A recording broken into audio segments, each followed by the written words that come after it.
आप सबको जय मसीह की। मैं परमेश्वर का धन्यवाद करता हूँ कि परमेश्वर ने आज अपने वचन में से बोलने के लिए प्रेरित किया कि आज मैं आप लोगों के साथ परमेश्वर के वचन से कुछ बातों को बांटना चाहता हूँ। उम्मीद करता हूँ कि आप ध्यानपूर्वक इनको सुनेंगे और बहुत सारे लोगों तक आप इस परमेश्वर के वचन को बताएंगे भी। कहने का तात्पर्य यह है कि उनको आप लोगों तक पहुंचाएं, लोगों को शेयर करें। मेरे प्रिय, हम परमेश्वर के वचन से देखेंगे आज मत्ती रचित सुसमाचार उसका 6 अध्याय उसके 9 वचन से हम लोग देखेंगे। यहाँ पर हम देखते हैं कि प्रभु यीशु मसीह ने अपने शिष्यों को प्रार्थना करनी सिखाई। यीशु मसीह ने कहा कि जब तुम प्रार्थना करो तो इस रीति से प्रार्थना किया करो। ऐ हमारे पिता, तू जो स्वर्ग में है, तेरा नाम पवित्र माना जाए, तेरा राज्य आए, तेरी इच्छा जैसे स्वर्ग में पूरी होती है वैसे ही इस पृथ्वी पर भी हो। हमारी दिन भर की रोटी आज हमें दे, और जिस प्रकार हमने अपने अपराधियों को क्षमा किया है वैसे ही तू भी हमारे अपराधों को क्षमा कर, और हमें परीक्षा में ना ला परंतु बुराई से बचा, क्योंकि राज्य और पराक्रम और महिमा सदा तेरे ही हैं। आमीन। मेरे प्रिय, देखते हम यहाँ बात करते हैं कि बात करेंगे परमेश्वर के राज्य की, कि जैसे परमेश्वर तेरा राज्य इस पृथ्वी पर आए। हम बात तो करें, परमेश्वर का वचन बताता है कि हम यीशु मसीह का राज्य चाहते हैं, तो यीशु मसीह का राज्य इस पृथ्वी पर कैसे आएगा। आज हम बात करते हैं कि बहुत सारी कलीसियाओं में जो लोग हैं सिर्फ चर्च में आते हैं, चर्च को अटेंड करते हैं और कलीसिया की जो चर्च की तमाम एक्टिविटीज़ है उसमें सब भाग लेते हैं, लेकिन अपनी जिम्मेदारी को हम लोग नहीं समझ पाते हैं। यहाँ पर वचन बताता है कि तेरा राज्य इस पृथ्वी पर आए। परमेश्वर का राज्य कैसे आएगा? लेकिन मेरे प्रियो, जब हर एक विश्वासी को अपने अंदर एक बात को रखना होगा, एक जज्बे को रखना होगा कि हम परमेश्वर के कार्य को करें, हम परमेश्वर का राज्य लाना चाहते हैं, तो मेरे प्रियो, हमें हर एक व्यक्ति तक यीशु मसीह का नाम पहुंचाना है। तभी यीशु मसीह का राज्य, परमेश्वर का राज्य इस पृथ्वी पर आएगा। अन्यथा मेरे प्रियो, हम लोग ये प्रार्थना लगातार ही करते रहेंगे फॉर्मेलिटी पूरी करने के लिए। अगर हम वाकई में चाहते हैं कि यीशु मसीह का राज्य, परमेश्वर का राज्य इस पृथ्वी पर आए, तो हमें क्या करना होगा कि हमें परमेश्वर के नाम को, यीशु मसीह के नाम को, यीशु मसीह के उद्धार को, जो यीशु मसीह ने मुझे और आपको दिया है, उसी उद्धार को हर एक व्यक्ति तक पहुंचाना होगा। तभी हम परमेश्वर की इच्छा को पूरी कर पाएंगे। कि हम परमेश्वर की इच्छा है कि हर एक व्यक्ति, जितने भी पृथ्वी पर लोग बसते हैं, हर एक व्यक्ति यीशु मसीह को जाने। यही है परमेश्वर की इच्छा। और जब वो जानेंगे सचमुच यीशु मसीह ही उद्धार करता है, तो तभी हम जान पाएंगे कि यीशु मसीह का राज्य, परमेश्वर का राज्य इस पृथ्वी पर है। मेरे प्रिय, हम प्रार्थना करते, प्रभु हमारे दिन भर की रोटी आज हमें दे। हम प्रार्थना करते हैं, हम परमेश्वर से मांगते हैं। परमेश्वर हमारी प्रार्थना को सुनते हैं और हमें वो जो हम मांगते वो देता भी है परमेश्वर। और हम प्रार्थना करते, जिस प्रकार हमने अपने अपराधियों को क्षमा किया है वैसे ही हमारे अपराधों को भी क्षमा कर।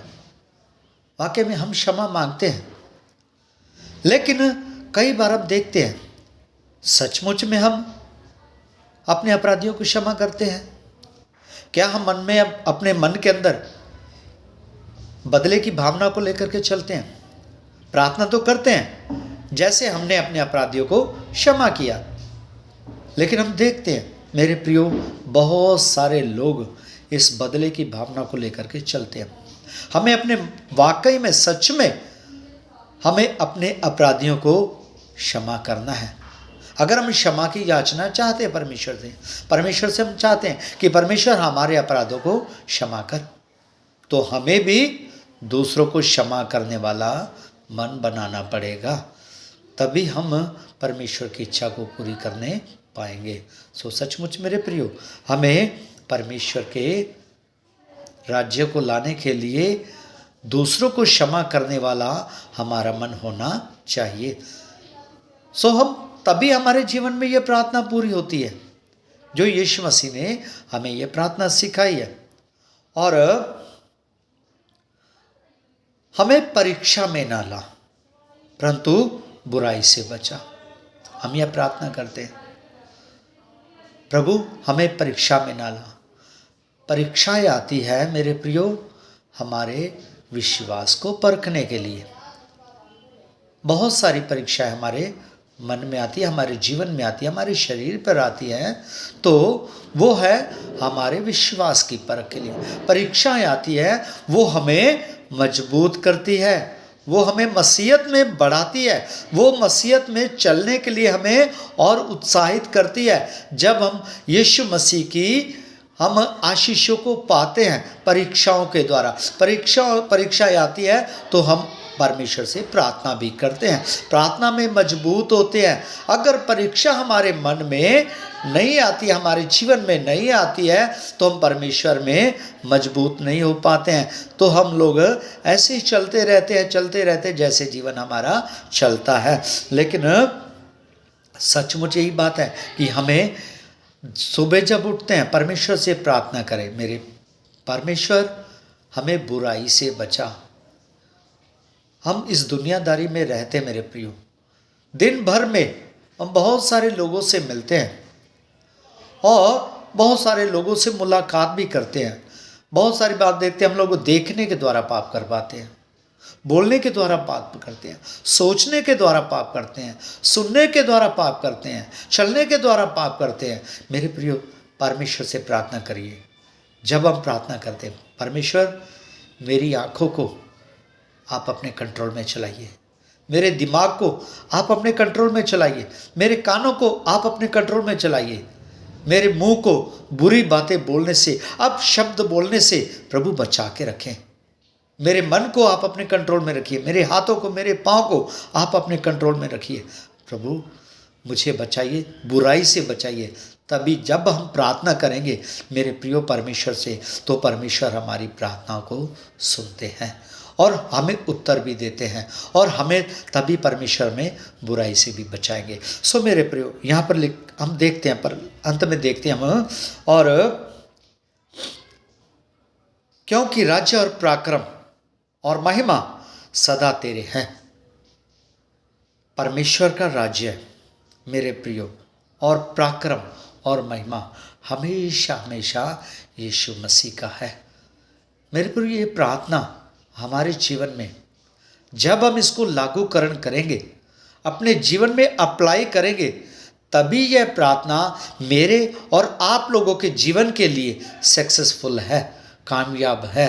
तभी हमारे जीवन में यह प्रार्थना कार्य करेगी जब हम लोग इस प्रार्थना के द्वारा अपने जीवन को चलाएंगे। सचमुच हम प्रार्थना करेंगे परमेश्वर का राज्य इस पृथ्वी पर आए, हम परमेश्वर की इच्छा के अनुसार चले, परमेश्वर की इच्छा को पूरा करें, दूसरे लोगों तक परमेश्वर के वचन को बताएं, तभी परमेश्वर की इच्छा पूरी होगी।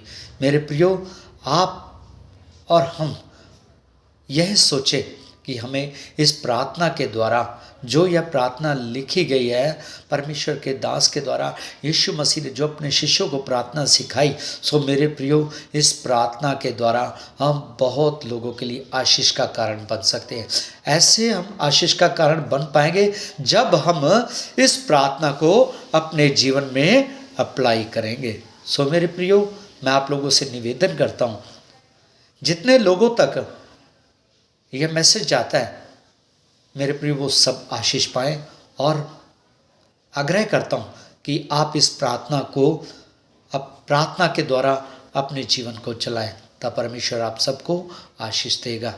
और ज़्यादा से ज़्यादा आप इस मैसेज को लोगों तक पहुंचाएं ताकि हम बहुतायत से आशीष के भागी हो सके, दूसरों के लिए आशीष का कारण बन सके। दूसरों के लिए आशीष का कारण बनेंगे, दूसरों के लिए प्रार्थना करिए, तभी परमेश्वर हमें भी आशीषित करेगा और हमें भी भरपूर आशीष देगा जो परमेश्वर ने हम सब के लिए रखी हुई है। और वो हमारे लिए आशीषों का सोता है, वो हमें आशीषें देना चाहता है। सो मेरे प्रियो, हम परमेश्वर की आशीषों को पाने के लिए हमेशा तैयार रहें और प्रार्थना के द्वारा अपने जीवन को बढ़ाएं, तब परमेश्वर हमारी प्रार्थनाओं को सुनेगा। प्रभु इस वचन के द्वारा जितने भी भाई इस वचन को सुने, बहनें सुने, जितने भी श्रोतागण सुनते हैं, जितनी भी कलीसियाएं सुनती है, सबको यीशु मसीह के नाम से आशीष मिले। प्रभु आप सबको आशीष दे। सबको जय मसीह की।